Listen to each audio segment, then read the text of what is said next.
Right breaking news చూస్తున్నాం. ఇవాళ Telangana assembly irrigation ప్రాజెక్టులపై చర్చ జరగనుంది. ఇవాళ ఇరిగేషన్ పై శ్వేతపత్రం విడుదల చేయనున్నారు.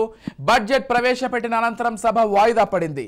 తిరిగి ఇవాళ ప్రారంభం కానున్న సందర్భంగా ఇవాళ ఇరిగేషన్ పై చర్చ జరగనుంది.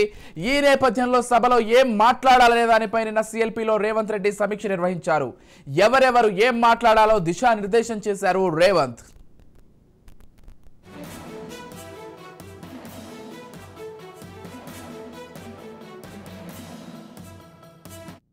ఓటాన్ అకౌంట్ బడ్జెట్ 2024-25 సందర్భంగా ఇవాళ ఉభయ సభల్లో చర్చ కొనసాగనుంది.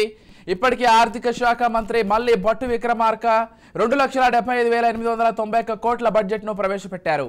రెవెన్యూ వ్యయం 2,01,178 కోట్లు, మూలధన వ్యయం 29,669 కోట్లుగా ప్రభుత్వం బడ్జెట్లో పొందుపరిచింది.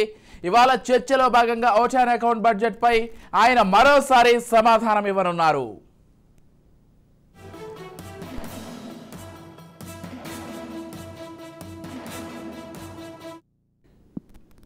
మొత్తంగా ఈ రోజు అసెంబ్లీలో నిన్న ప్రవేశపెట్టినటువంటి ఓటాన్ అకౌంట్ బడ్జెట్ పైన చర్చ జరగనుంది. ఇదే అంశానికి సంబంధించి మరింత సమాచారం అందించడానికి మా ప్రతినిధి మహేందర్ ఫోన్ ద్వారా సిద్ధంగా ఉన్నారు. చెప్పండి మహేందర్.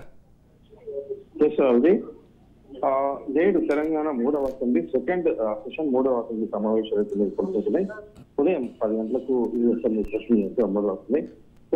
ఉదయం 2 జనసభలో కూడా ఈరోజు deputy CM Bhattu Vikramarka Telangana power generation corporation limited annual report table పై చేస్తారు. అలాగే మంత్రి కొండా సురేఖ కూడా తెలంగాణ స్టేట్ ఫారెస్ట్ డిపార్ట్మెంట్ సంబంధించి corporation limited annual report table చేస్తారు. ఇక తర్వాత శాసనసభలో 3 దివంగత శాసనసభ్యులకు నివాళులర్పిస్తారు.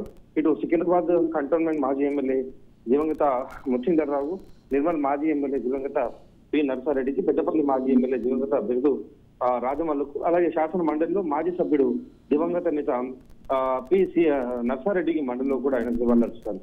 ఇక తర్వాత శాసనసభలో ఒక సవరణ బిల్లుకు ముఖ్యమంత్రి రేవంత్ రెడ్డి ప్రవేశపెడుతున్నారు.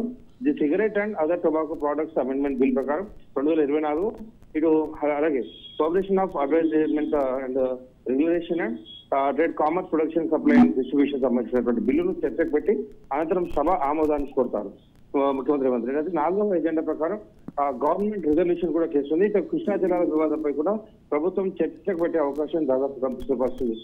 ఇక శాసనసభలో మండలిలో బడ్జెట్ పై చర్చ నడుస్తుంది. రాష్ట్ర డిప్యూటీ సీఎం ఆర్థిక మంత్రి మల్లి భట్టు విక్రమార్క 23-24 బడ్జెట్ సప్లిమెంటరీ సంబంధించి ఎస్టిమేట్ ఎక్స్పెండిచర్ ప్రజెంట్ చేస్తారు. అనంతరం చర్చకు కూడా ఆమోదించే అవకాశం కనిపిస్తుంది. Right, thank you Mahender.